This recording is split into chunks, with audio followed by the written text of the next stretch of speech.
Nancy Kline's thinking environment is a set of 10 conditions, the intention of which is to create a situation in which all participants are made free to think for themselves, and this can apply in one-to-one teaching situations or indeed within group work. So the first condition is attention. I will listen to you with interest and without interruption. So the act of listening, the quality of listening is seen to be really important, and the teacher's ability to listen needs to be absolutely superb in thinking environments. It needs to create that space so that you can think for yourself. And Nancy Kline herself states this really strongly. She says that in a thinking environment, to interrupt is an act of violence. And this might sound like it's overstating things somewhat. However, if you want to share something that's really worrying or upsetting to you, or equally if you want to share something that you're really enthusiastic and excited about, if you're interrupted, it can feel frustrating, you can feel thwarted and undervalued.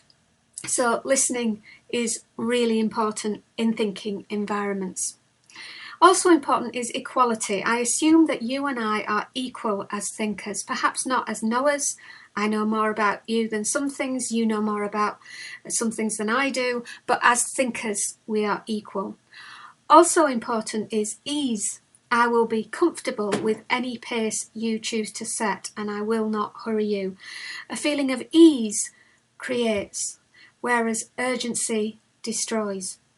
So we need to work together to make sure that the environment is free from any rush, particularly internal rush.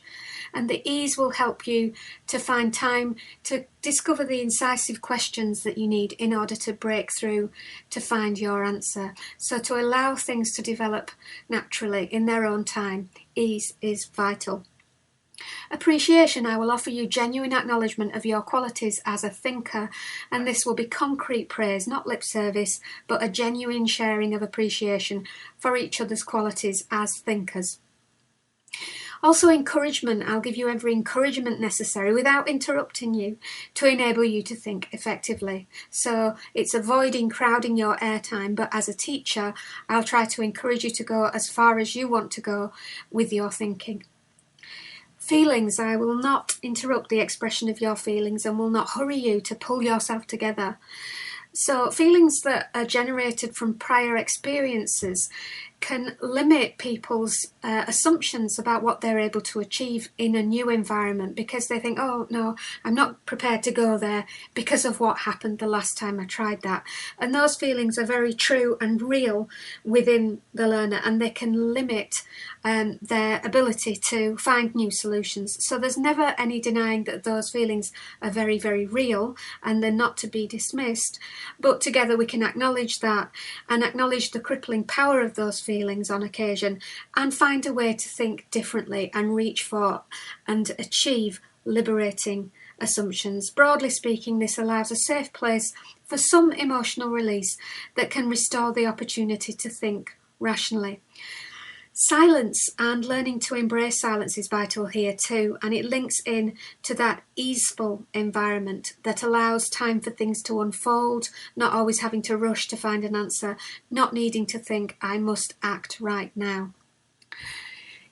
Information. I will support you to find out what you need to know and not deny what you already know. So I will offer my insights and my thoughts when you are ready for them. I won't prescribe a schedule of activities that you need to stick to, and this is because different people will be ready or keen to do different things at different times. But where some information that I hold can help you, and when you are ready for it, I will offer it to you. Diversity. I love the fact that you think differently to me. Incisive questions.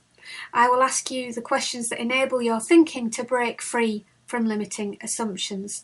So as thinking partners or people working together in a thinking environment, we'll try to design and formulate those incisive questions that you need to move forward.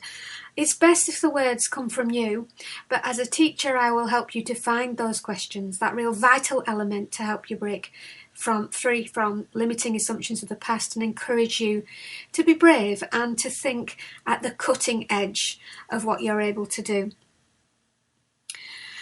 Place.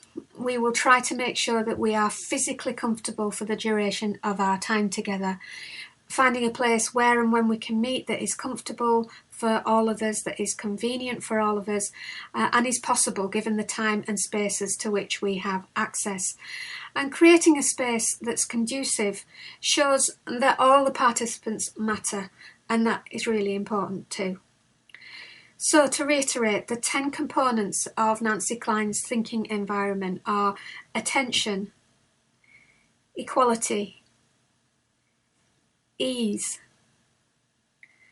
appreciation, encouragement, feelings, diversity, incisive questions, and place.